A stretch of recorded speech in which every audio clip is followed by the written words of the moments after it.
Hi everyone, my name is Tyler Maines. I was a high school biology teacher in Baltimore and then a medical student, and now the executive director of a nonprofit called Merit, or the Medical Education Resources Initiative for Teens.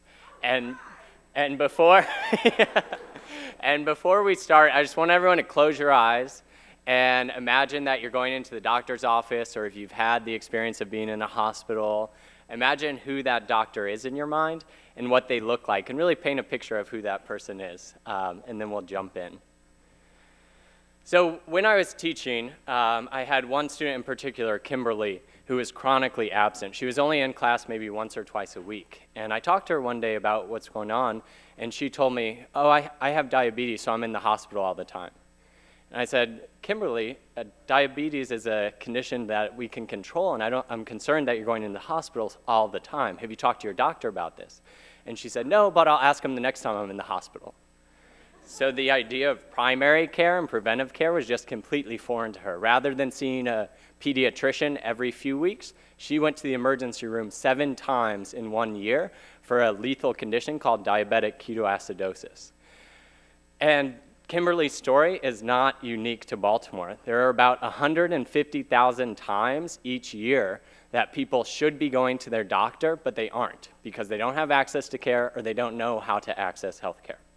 And this difference largely impacts certain neighborhoods over other neighborhoods. So this is a map of Baltimore, and the different shades represent different life expectancies. So the difference in healthcare is literally killing people before other people.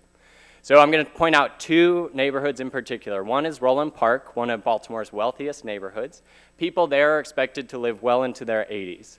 People in Sandtown, just 5 miles south, are expected to live 20 years less. So growing up 5 miles north will add 20 years to your life. Then to understand why this is, let's go back to my classroom and I'll tell you about Trevor. He came into my class, like many of my students, really far behind academically. He didn't know what the heart did. He'd heard of DNA, but didn't know why it was important. He didn't know our bodies were made of cells, and he was about to graduate high school.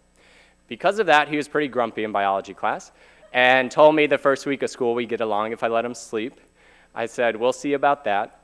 But Trevor ended the year with one of the city's highest scores on Maryland's state biology assessment and told me, I want to be a doctor. So I saw how much passion and potential our students have if they're given the appropriate resources and support, and I started wondering what else is possible. And then I connected these 2 stories. What if we could find students like Trevor around the city, inspire them to pursue careers in health, prepare them academically and professionally, then they could come back to their own communities and make sure that everyone has access to healthcare. So a lot of people think that's a great idea, but there are a lot of challenges. So now I want you to think about who the doctor was in your mind, and I asked Google Images the same question, and this is Google's answer. Out of the first 80 images, only 7 were people of color. And I won't ask you to raise your hands, but I bet about the same number of people would have had someone of color in their mind. And this is true because of the reality. Even though the US population continues to become more diverse, the lack of diversity in the healthcare workforce remains the same. And if we look at income, the difference is even larger. 80% of medical students today are from the highest quartile of American income, and less than 6% are from the lowest income quartile. So how do we fix this problem? And why should we fix this problem? So there are 3 big advantages of diversity. So one is that physicians from underrepresented backgrounds are much more likely to practice in underserved areas because they're familiar with the communities and want to work where they grew up. Second, if a patient has a provider that's racially or culturally concordant with them, they're more likely to trust that provider, which means they're more likely to go to appointments, take their medicines, and that leads to better health outcomes.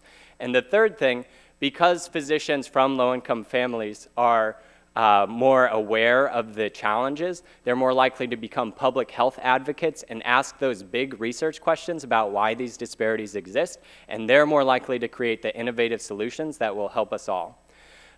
So then let's go back to the map and talk about what we can do to fix this problem. So Roland Park Country Day school students have an average SAT score over 900 points higher than students from the Sandtown Public School. And as we know, the more academically prepared you are before college, the higher chances you have of graduating from college. But that's not the full story, because if we look at income, SAT score does not matter in terms of how likely you are to graduate from college. So a student with an 1100 SAT score has almost a 4 times higher likelihood of graduating from college if they're from a high-income neighborhood. So what does it take to do this? So we need SAT preparation, but we also need to provide students with access to supportive career mentors, give them exposure to all of the different careers in healthcare, and make sure that we can transform Baltimore's high school students into healthcare leaders. Thank you.